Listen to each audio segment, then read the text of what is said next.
Bill Clinton and the Lost Nuclear Codes. Hello, I'm H.G. Tudor.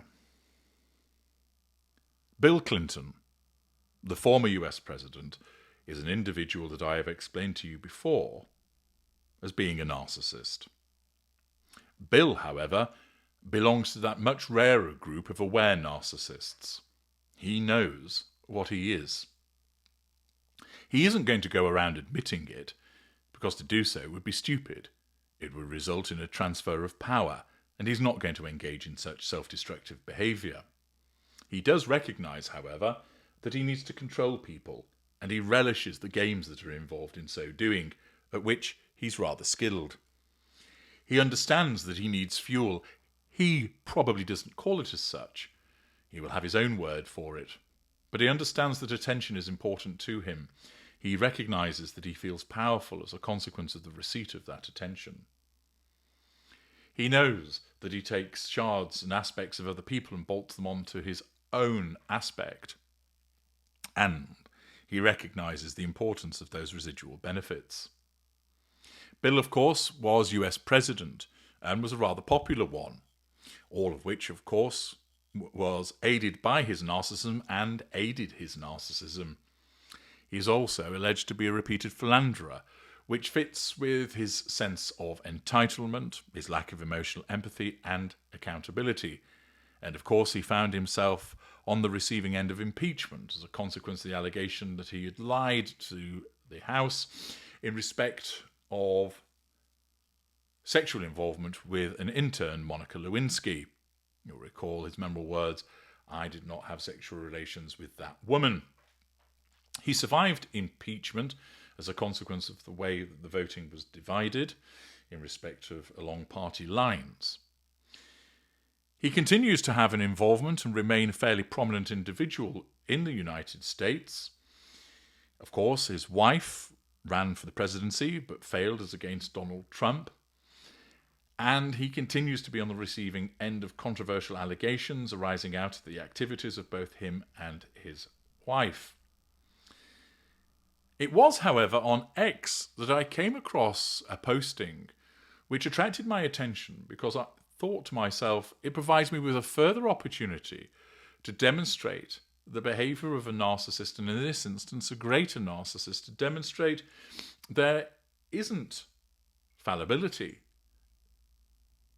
or rather there isn't infallibility when it comes to the narcissist, that even a greater can make a mistake, but it's also the reaction to that mistake and the self-absorbed nature of any narcissist shows, even when they are greater also.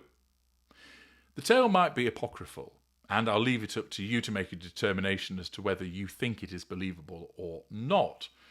But on the basis that what has been written is true, it provides us with a useful opportunity again to understand the behaviour of a narcissist, in this instance, a greater. Somebody called Buzz Patterson wrote, 27 years ago, I was the military aide to President Bill Clinton, and the first person on his calendar one morning. At 7 a.m., I arrived in the Oval Office to brief him on America's nuclear arsenal and process. I arrived early, notes in hand, anxious to instruct him and answer his questions. It was the last event on my rotation of 24-hour duty at the White House. I walked into the Oval Office's outer area, the office of Betty Curie. Betty wasn't in yet, but Chris Engskov, the president's personal aide, met me and advised me to wait. I walked over to Betty's desk and glanced down at the morning's Washington Post. The headline was, Clinton accused of urging aide to lie. Star probes whether president told woman to deny alleged affair to Jones's lawyers. I had heard rumours about the president conducting an illicit affair with a young intern. I'd even seen the intern once or twice and asked a colleague what she was doing in the West Wing. I was told to leave it alone. Nullification of threat to control. Now I know why. Chris motioned me into the Oval Office. Clinton was seated behind his desk. He looked tired and beaten, blanched and swollen. He looked up at me from behind his reading glasses.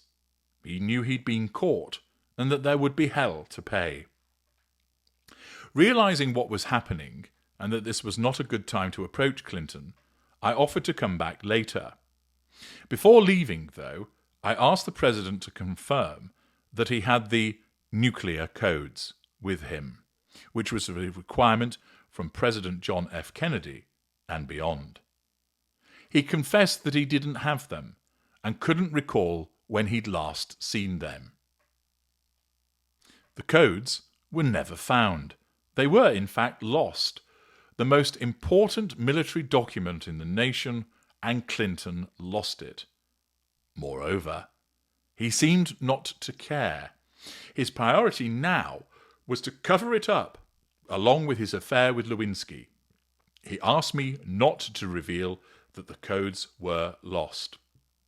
I agreed until I retired from the Air Force in 2001 and wrote my best-selling book, Dereliction of Duty. So there's the recollection, the anecdote from Buzz Patterson about an engagement that he had with former President Bill Clinton in respect of the fact that Clinton was on the receiving end of a substantial threat to control because the press were all over the suggestion that he'd urged an aide to lie and that he'd been conducting an affair whilst in office. The exposure of those matters is naturally a threat to any narcissist's control, and especially so where he holds the position of being the leader of the most powerful country on the planet. It also demonstrates that even with a greater such as Bill Clinton, that this potential threat to control meant that he wasn't bothered about the fact that he'd lost the nuclear codes. Most people would consider that to be a serious dereliction of duty and something that was very serious given the possibility of what could happen if the codes were not available or they fell into the wrong hands. But he was dismissive. Why? Because at that moment in time, what actually mattered to Bill Clinton was Bill Clinton, which of course is the default position of the narcissist. Even in this situation, a greater has found himself facing a significant and substantial threat to control as a consequence of his conduct. His arrogance and his belief that he wouldn't get caught, or if he did, that he would be able to talk his way out of it, has become threatened by the exposure in the press. His self-absorption is such that that is the main focus. The issue of the nuclear codes is simply minutiae and demonstrates that at the end of the day, all that matters is Bill Clinton. For all that he would say, for all that he would talk about with regard to the speeches that he gave, like any narcissist, the prime aims and the satisfaction of those in relation to himself are what truly matters. Here, he even continues to manipulate, as you would expect, by explaining to the individual who wrote this recollection that he should keep quiet about the missing nuclear codes, that he ought not to disclose the fact that this had occurred, that he ensured that he told this individual, Mr. Patterson, keep quiet, don't reveal the codes were lost, and, once again exhibiting the authority and charm that he was known for, that worked for a number of years until the disclosure was made in a publication. Undoubtedly, if Bill Clinton were challenged about this, he would deny the incident ever took place, denial being the first line of the twin lines of the narcissistic defense, and would also deny that he was the one that lost the codes, that he would come up with some convoluted explanation as to why they were not available, and quite possibly would smear Mr. Patterson in order to demonstrate that he was a troublemaker and not to be relied upon. But this example demonstrates how the narcissist's priorities are naturally always themselves.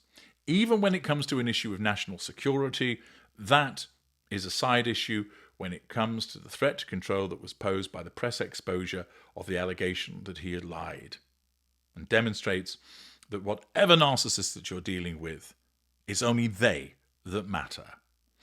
I'm H.G. Tudor. Thank you for listening.